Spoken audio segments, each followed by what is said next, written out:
வீட்டில் இந்த கோபம் படுத்துக்கிற பாடம் நீங்கள் உற்று கவனிச்சிங்கன்னா தெரியும். ஒரு கணவன் மனைவி இருக்கிறாங்கன்னு வைங்க, இருக்கீங்க, எங்கேயே நிறைய பேர் இருப்பீங்க.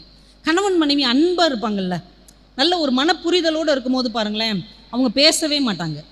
ஆனால் இவங்க என்ன நினைக்கிறாங்கன்னு இவருக்கு தெரியும், இவர் என்ன நினைக்கிறாருன்னு அவங்களுக்கு தெரியும். உதாரணமாக சொல்கிறேனே, ஒரு திருமண வீட்டுக்கே 2 பேர் போயிருக்கிறாங்கன்னு வைங்க. மனைவி அங்கே அவங்க நண்பர்கள் சொந்தக்காரங்களோட பேசிகிட்டு இருப்பாங்க, கணவர் இந்த பக்கத்தில் அவருக்கு தெரிஞ்சவங்களோட நின்று பேசிக்கிட்டு இருப்பார். இப்போ வீட்டுக்கு கிளம்பணும் அப்படின்னு தோணுது. இப்போ மனைவி நினைக்கிறாங்க, வீட்டுக்கு கிளம்பணுமே, இவர் என்ன பேசிக்கிட்டே இருக்காரேன்னு திரும்பி பார்ப்பாங்க. கரெக்டாக அவரும் திரும்பி பார்ப்பார். அவங்க அந்த கடைசியில் இருப்பாங்க, இவர் இந்த கடைசியில் இருப்பார்.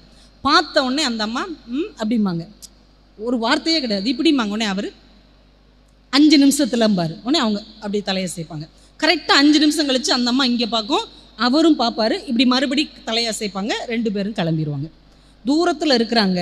தூரத்தில் இருக்கும்போது தானங்க நம்ம சத்தம் போட்டு பேசணும், தூரத்தில் இருக்கும்போது தானே சத்தம் போட்டு பேசணும். ஆனால் இவங்ககிட்ட பேச்சே இல்லை, வெறும் பார்வை. புரியுது ஏன்?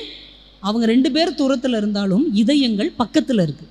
இப்போ இவங்க 2 பேருமே வீட்டுக்குள்ளே உட்காந்துருக்குறாங்க, பக்கத்தில் உட்காந்துருக்குறாங்க. சண்டை வந்துடுது.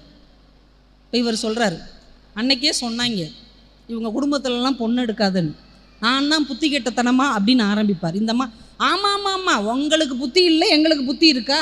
எங்களுக்கு புத்தி இருந்தால் உங்கள் குடும்பத்துக்கு பொண்ணை கொடுத்துருப்போமா? இந்தம்மா கத்தும். இவர் அதை விட கத்துவார். ஆனால் 2 பேரும் எங்கே இருப்பாங்க? பக்கத்தில் உட்காந்துருப்பாங்க. எதுக்கு இருப்பாங்க? எதுக்கு இருக்கும்போது மெதுவாக தானே பேசணும். ஆனால் ஏன் கத்தி பேசுகிறாங்க? 2 பேர் அங்கே இருக்கிறாங்க, இதயம் தூரமாக போயிடுச்சு. இதயம் தூரமாக போனதுனால சத்தம் போட்டு பேச வேண்டியிருக்குது. இவங்க தூரத்தில் இருந்தாலும் இதயம் பக்கத்தில் இருப்பதால் அவங்க பேசாட்டாலும் புரிந்தது.